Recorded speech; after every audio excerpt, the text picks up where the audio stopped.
Welcome back to our channel, where we explore the profound teachings and events of the Bible. In today's video, we delve into the captivating story of the Transfiguration of Jesus. This extraordinary event left the disciples awestruck as they witnessed Jesus undergo a remarkable transformation.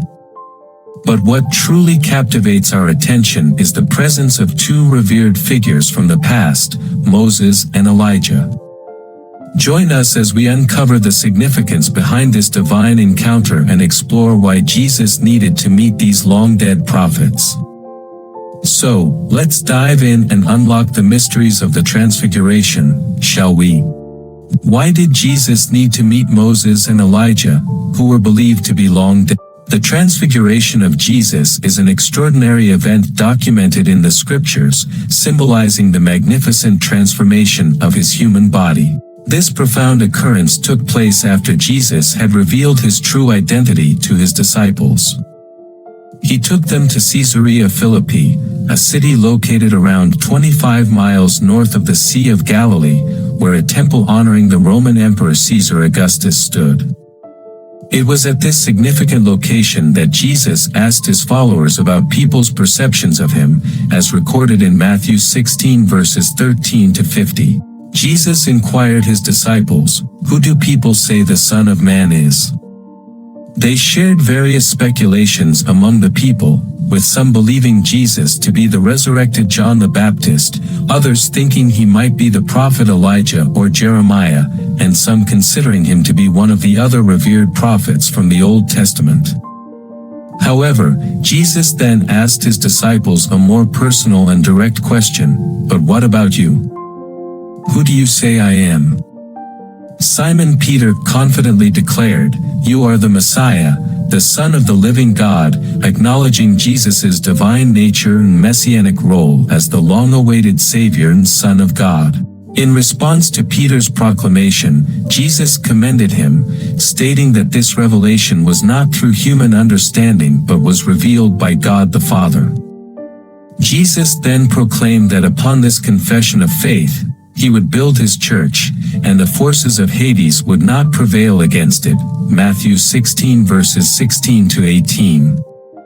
Immediately after this significant exchange, Jesus announced something remarkable: his mission to go to Jerusalem, endure suffering at the hands of religious authorities, be crucified, and rise again on the third day.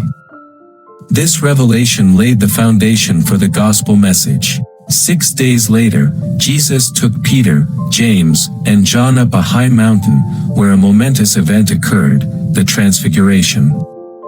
Before their eyes, Jesus underwent a transformation, with his face shining like the sun, and his clothes becoming bright as light. Matthew 17 verses 1 to 2. In these events, God's plan for humanity unfolded. Peter's confession of faith led Jesus to affirm the establishment of his church, signifying a new covenant and a victorious future. The Transfiguration revealed Jesus' divine glory, foreshadowing his ultimate triumph over sin and death through his sacrificial death and resurrection. These events form the foundation of the Christian faith, emphasizing the power of God's revelation in his redemptive work through Jesus Christ. Apart from the physical appearance of Jesus during the Transfiguration, another extraordinary occurrence was the presence of Moses and Elijah, who had long departed from the world. They engaged in conversation with Jesus, signifying the continuity of God's plan throughout history in Jesus fulfilling the role of the promised Messiah. This realization confirmed Jesus as the Christ, the long-awaited Savior. The conversation between Moses, Elijah, and Jesus illustrates the cognitive understanding and communication of those who have passed away and now dwell in God's kingdom. They symbolize those who will be raptured without experiencing death, like Elijah, and those who will pass away and be with the Lord, like Moses. Together, they represent the entirety of the Old Testament, with Moses embodying the law and Elijah representing the prophets. This extraordinary encounter of Moses, Elijah, and Jesus, alongside the disciples, signifies the unity of the Old and New Testaments centered around Jesus. It is for this reason that Peter, recognizing the profundity of the moment, suggested erecting 3 shelters for Jesus, Moses, and Elijah. While Peter was speaking, another extraordinary event occurred. A bright cloud enveloped them, and a voice from the cloud proclaimed, "This is my Son, whom I love. With him, I am well pleased. Listen to him." Overwhelmed by this divine revelation, the disciples fell face down in fear and reverence. Matthew 17 verses 4 to 6. This momentous event offers a glimpse of the future glory when Jesus returns to establish his eternal kingdom. It emphasizes the exalted position of Jesus as the Son of God and the fulfillment of both the Old and New Testaments. In his presence, all distinctions between the past and future converge, and all creation acknowledges his divine authority as the sovereign ruler. Matthew 17 verses 4 to 6. Jesus, aware of the disciples' fear, gently touched them and said, "Get up, do not be afraid." As they looked up, they saw only Jesus.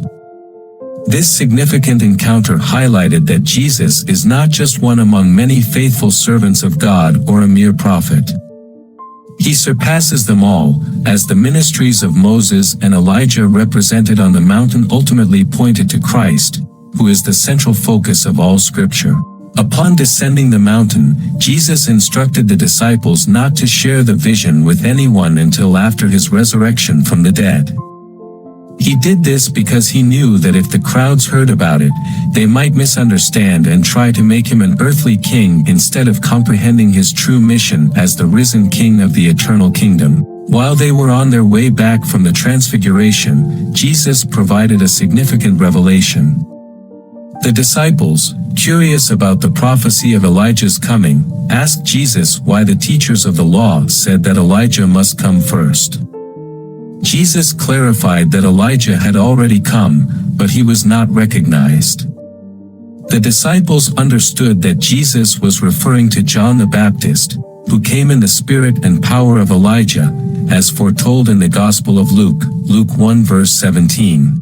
The Transfiguration serves as a profound moment affirming Jesus' divine nature, his role as the fulfillment of Old Testament prophecies and the law, and the confirmation of his mission as the Savior and King. Moses and Elijah's presence further underscores the continuity and culmination of God's redemptive plan in the person of Jesus Christ.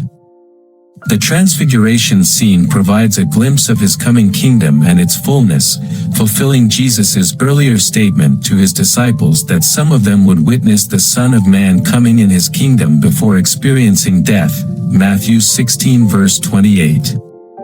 The Transfiguration serves as a powerful reminder of the promises of his kingdom and the hope that believers hold for an eternal future with him. Thank you for watching. We hope you have gained insights into the Bible through this discussion.